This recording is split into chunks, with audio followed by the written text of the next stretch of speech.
Yo, what's up you guys, it's Casey here, and welcome to part 5. I think it's part 5, yeah, it's part 5. So, let's just get started.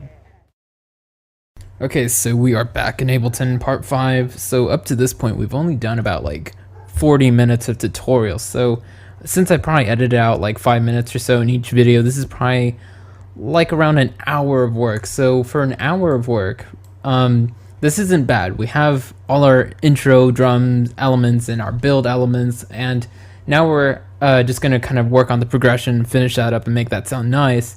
So by the end of this, we will probably be around an hour of work and have like mostly like a lot of like a high percentage of what we need in the track. So after this, we just work on a drop, and then we just kind of put these things all together. So the first hour is super crucial, but it's also so boring because you got to build that shit. So that being said, let's work on the progression, because I left it in a kind of weird place in the last video. And again, just because I'm trying to keep these videos shorter, I couldn't really make it sound as great as I wanted it to be. So some things I did is like I lowered these two melody layers down because they were way too loud. So 18 dB for both of these. So that's like 6 dB quieter than like the piano and the saw. So that's good. Everything is kind of more balanced. So next thing we need is probably just to add another silent, just to get a like a saw bass sort of thing going on. So we'll just make a new patch for that. And let's, before we do that, just take some of the MIDI. So let's take from the chords, or I don't know, we'll see. We'll play around with both the melody MIDI and the chord MIDI. But why I prefer the chord MIDI is because we can just quickly solo out our bottom line, so it should be easier to kind of just get a rough idea of what we want. So let's swap out the simpler for silent. So let me go to my bank, even though we could just do this right here in an initialized preset. Let me go here. I've been wanting to learn the key commands for silent. On the Mac version, I don't remember it's showing me key commands for silent. But on PC, apparently, like when you click on the menus, you have key commands, which is weird. You know, so we can just go here to another empty preset, and we'll kind of solo this and listen to it and tweak it. But basically, to do a saw bass, we just need to bring this down to 2 octaves. Mono legato can be on, and you know, 3 voices, somewhere around there. If I want to have 3 voices, I can just detune a little bit, get it to sound a little bit fatter. But just 1 voice, 1 oscillator should do. Like a low pass, so we can kind of filter and drive this up a bit. So, you know, it's going to be really simple. So let's listen to this and let's make this.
Okay, so that was really quick, just patch making right there. So I did play around with like adding the mix B back in, but you know, I decided just to keep it simple. This is good enough, and let's layer this. Some people like to just have one baseline patch, but you know, I always like having two, you know, to at least have different octaves of this going on, and just to have more harmonics in the low end and really drive the power. So I do have a preset I especially like for this. It's a really old one, but I still use it to this day.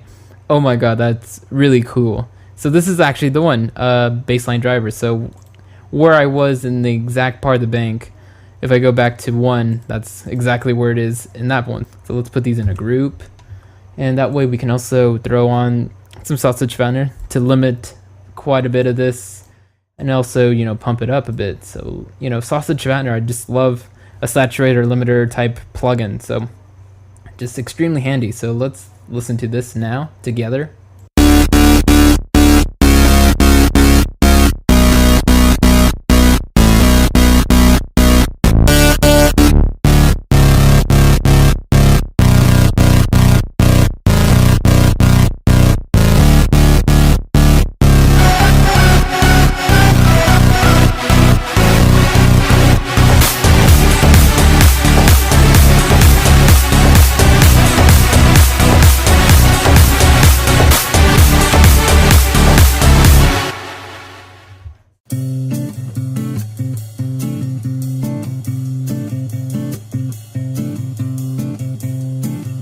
And so it basically is a gain control, but just in a much fancier 3 dB increments kind of way. So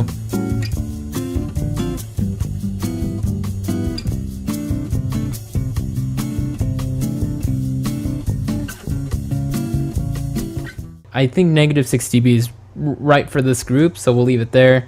We'll actually put it, that's kind of tricky because we did put it before the sausage fattener. So, or after the sausage fattener. So I was kind of hoping to have the saturation and all that on the end. So we might have to bring it down lower, but we'll see. I think for now it's good. Let's kind of go back to the progression group and, you know, start fixing some things. I guess now let's just rewrite stuff too. But so, you know, now I want to rewrite this and have some inspiration to get in some, like maybe another saw layer and that kind of stuff. So let's listen to the piano now and just work on a new progression.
Alright, so you kind of saw what I did there. I was kind of just reworking a lot of this stuff, and now I'm a lot happier with the progression, but just in case I wanted to go back to this one, I put it off to the side, but now I'm pretty sure I just want to delete it. And let's add one more saw layer so we can get like a different harmonic. So let's kind of quickly listen to this, kind of get a feel of where this is. So we'll look at the spectrum and listen to this and kind of decide what would be a good layer to where we have some room to place some more harmonics to this layer. So let's listen and try that.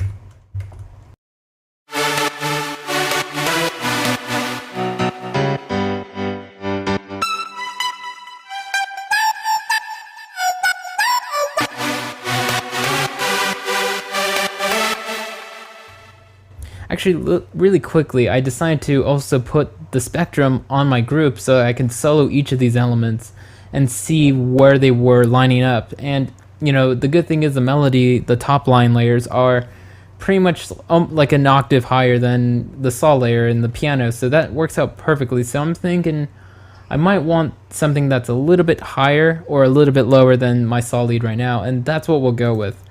So let's duplicate this. And let's just start looking and tweaking some presets.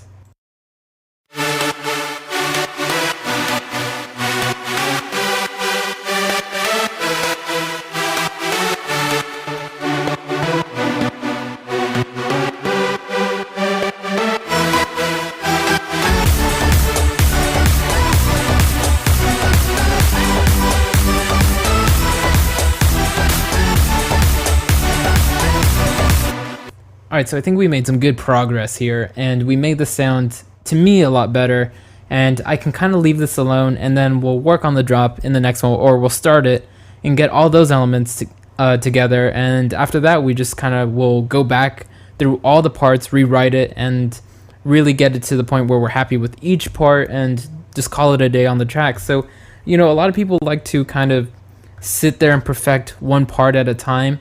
And I like to, and I realize I used to do that too, but what works out for me is now just gathering all the elements, like all the things I need for the intro, all the things I need for the build, all the things I need for each part. I like to just gather those. And then once I have all that stuff, it's really easy to then just to write the entire track.